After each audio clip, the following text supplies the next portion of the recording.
కృష్ణ దృశ్యం కేసులో సిఐ నాగరాజ్ కు కోర్టు 14 రోజుల రిమాండ్ విధించింది. ఆయన్ను రాజమండ్రి జైలుకు తరలించనున్నారు. సాయి కృష్ణను లాకప్ డెత్ చేశారని సిట్ స్పష్టం చేసింది. ఈ విషయాన్ని రిమాండ్ రిపోర్ట్ లో కోర్టుకు తెలిపింది. మే 6న సాయి కృష్ణను టాస్క్ ఫోర్స్ పోలీసులు సిఐ నాగరాజ్ కు అప్పగించారని పేర్కొంది. మృతదేహాన్ని పిఎస్ లో చూసినట్లు ఎస్ఐ వాంగ్మూలం ఇచ్చారని వెల్లడించింది.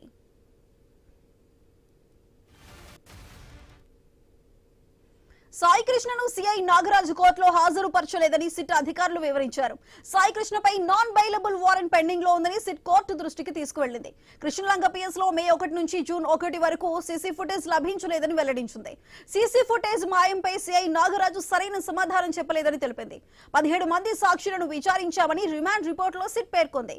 సిఐ నాగరాజును రిమాండ్ నిమిత్తం రాజమండ్రి సెంట్రల్ జైల్లోకి తరలించారు పోలీసులు.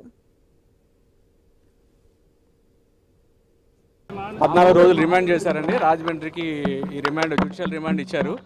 ఈ కేసు దర్యాప్తులో ఉంది కాబట్టి మేము ఎక్కువ ఏం మాట్లాడదలుచుకోలేదు.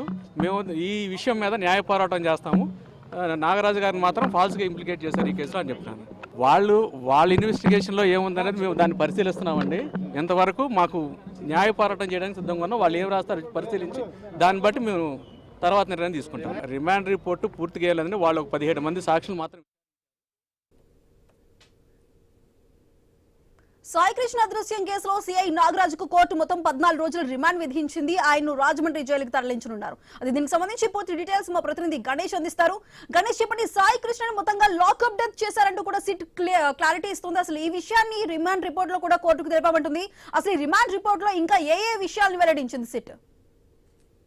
ఇప్పటికే మనం చూస్తున్నాం, విజయవాడ కోర్టు 14 రోజుల పాటు సిఐ నాగరాజుకు రిమాండ్ విధించడంతో రాజమండ్రి సెంట్రల్ జైలుకు కొద్దిసేపటి క్రితమే విజయవాడ పోలీసులు 3 ఎస్కా కారణాల్లో రాజమండ్రి సెంట్రల్ జైలుకు తీసుకురావడం జరిగింది. 14 రోజుల రిమాండ్ అంటే వచ్చే నెల 8 వరకు రాజమండ్రి సెంట్రల్ జైల్లోనే సిఐ నాగరాజు ఉండబోతున్నారు.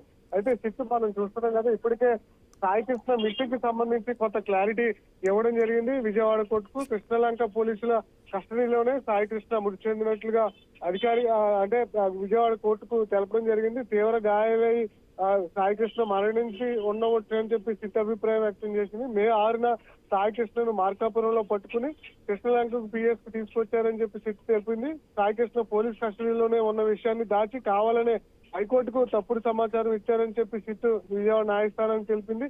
సాయి కృష్ణకు సంబంధించినటువంటి అన్ని ఆధారాలన్నీ కూడా నాశనం చేయాలని చెప్పి సిఐ ప్రయత్నించారు. దీంట్లో భాగంగానే కేసు నుంచి తప్పుకునేందుకు సాయి కృష్ణ మిస్ అయిన తర్వాత నుంచి దాదాపు సీసీ ఫుటేజ్లు మాయం వరకు కూడా పగడ్బందీగా సిఐ ఆధారాలు చేర్పేందుకు ప్రయత్నం చేశారని చెప్పి సిట్ ధృవీకరించడం జరిగింది. గత అంటే 5వ నెల 1వ తారీఖు నుంచి 6వ నెల 1వ తారీఖు వరకు సీసీ ఫుటేజ్ లేకపోవడాన్ని సిట్ గమనించి ఈ కోర్టు దృష్టికి తీసుకెళ్లడం జరిగింది. అంటే సిఐ నాగరాజు ఖచ్చితంగా ఈ కేసు నుంచి తప్పుకునేందుకు అనేక తప్పిదాలు చేశారు. అందువల్ల ఆయన విడుదలైతే సాక్షులను ప్రభావితం చేసేటువంటి అవకాశం కనిపిస్తుంది. సిఐ నాగరాజు మరింత విచారణ కావాల్సి ఉంది కాబట్టి పోలీసులు కస్టడీకి ఇవ్వాలని చెప్పి రిమాండ్ రిపోర్ట్ లో అయితే సిట్ పేర్కోవడం జరిగింది. దీంతో కస్టడీ పిటిషన్ ను విజయవాడ కోర్టులో మరొకసారి దాఖలు చేసేటువంటి అవకాశం కనిపిస్తుంది. ఖచ్చితంగా సాయి కృష్ణ మిస్సింగ్ కి సంబంధించి ఇప్పటికే తల్లి ఆరోపణలు ఏవైతున్నాయో అవి స్పష్టంగా నిజమైనటువంటి సందర్భం కనిపించింది. ఇదే క్రమంలో సిఐ నాగరాజుతో పాటు ఇంకా దీనికి సహకరించినటువంటి పోలీసుల మీద కూడా చర్యలు తీసుకోవాలని చెప్పి సాయి కృష్ణ తల్లి డిమాండ్ చేసినటువంటి సందర్భంలో సిఐ నాగరాజు సహకరించినటువంటి వ్యక్తుల మీద కూడా పోలీసుల మీద కూడా త్వరలో దీని మీద కేసు నమోదు చేసి అరెస్టు చేసేటువంటి అవకాశం అయితే కనిపిస్తుంది. ఖచ్చితంగా సాయి కృష్ణ తల్లి ఏదైతే వ్యవహారంలో న్యాయం కోరుతుందో ఆ దిశగా అయితే సిట్ దర్యాప్తు చేస్తుంది. మరొక వైపు సిట్ మీద ఆరోపణలు కూడా చేస్తున్నారు మాజీ మంత్రి అంబటి రాంబాబు. సిఐను కేసు నుంచి తప్పించేందుకే ప్రయత్నం చేస్తున్నారన్న అందుకే సహకారం చేస్తున్నారు, ఆధారాలు లేకుండా చేస్తున్నారన్న ఆరోపణలు అయితే ప్రతిపక్ష పార్టీ వైసీపీ చేస్తుంది. మరో పక్క సిట్ మాత్రం ఎప్పటికే సాయి చేస్తున్నారు. సిఐ వాళ్ళ నాగరాజు వల్లే చనిపోయినట్టుగా అధికారికంగా ఇప్పటికే రిమాండ్ రిపోర్ట్ పేర్కొన్న సందర్భంలో గణేష్ కృష్ణలంక పిఎస్ లో సీసీటీవీ ఫుటేజ్ లభించలేదు మే 1 నుంచి జూన్ 1 వరకు అంటూ కూడా సిట్ చెప్తుంది. మరి దానికి సంబంధించి సీసీటీవీ ఫుటేజ్ కి సంబంధించి ఇటు నాగరాజు ఏమైనా ఆన్సర్ ఇచ్చారా? సిట్ పోలీసులు ఏవైతే రిమాండ్ అంటే కస్టడీ కోరుతున్నారో దానికి అవకాశం ఇస్తుందా లేదని చూడాల్సి ఉంది.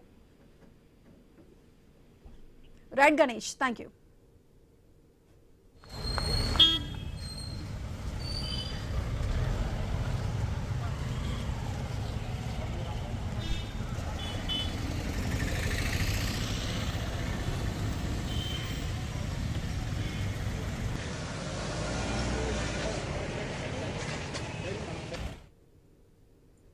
తాడిపత్రిలో శాంతి భద్రతలను పరిరక్షించారు.